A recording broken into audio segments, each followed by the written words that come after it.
what are some of the signs that growers should be looking for in order to sort of identify a problem before it, snowballs out of control? One thing that I always try to have growers do is empower their staff, because a grower is only one person, and there in any given facility, there's thousands of plants possibly, but you have people that are looking at those plants every single day.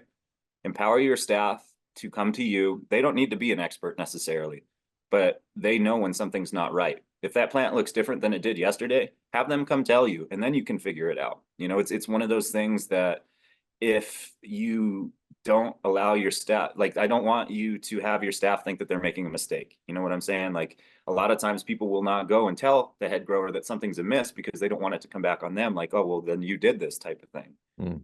Empower your people to say, like, if there is anything that's off, let's figure it out. If this plant looks different than it did yesterday, if it's got purple stems, if it's got stippling on the leaves, if the turgidity is gone and the leaves are starting to curl down, if they're starting to curl up, like, anything that just looks amiss, allow your, how do I put it? Like, you don't necessarily have to have a team of master growers. You just got to have a team of diligent people. And as long as there's one person on staff that, can say, like, okay, there's an issue, let me go see it. Like, most facilities have one maintenance guy that fixes ACs. It's not on everybody to do it. So if you have one guy that's responsible for plant health and pathogen mitigation, when somebody finds something, he can say, hey, I got to go tell Ben what I just found. Then, it could be that they topped it funny. It could be that it's HLV. It could be that there's an actual issue going on beyond that, but having the ability and that communication between your team is paramount, because those are the guys that are in the trenches, so to speak. And, you got to empower your team to let you know what's going on, because again, the head grower is only in one spot at one time, and having the ability to have a team that can relay real world information to you, very quickly helps a lot. That flag system that I was mentioning a little bit, that really helps a lot, because a head grower can stick his head in a room and count flags in 30 seconds. And that's a great way to, also track progress. If we had 10 red flags last week and this week we're down to 5, then what we're doing is working. We need to continue on that process that we have implemented.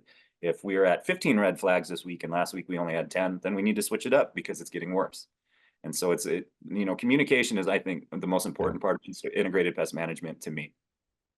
Yeah, the communication definitely seems important. And like you said, it's a culture, right? And so how common is that, the culture in cannabis cultivation? Like, is it becoming more of a thing?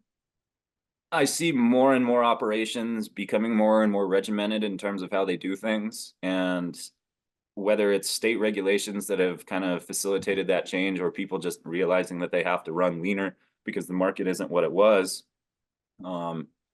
Having the ability to educate staff and, get them all on the same page and empower people, I think, is the way that the successful grows are going.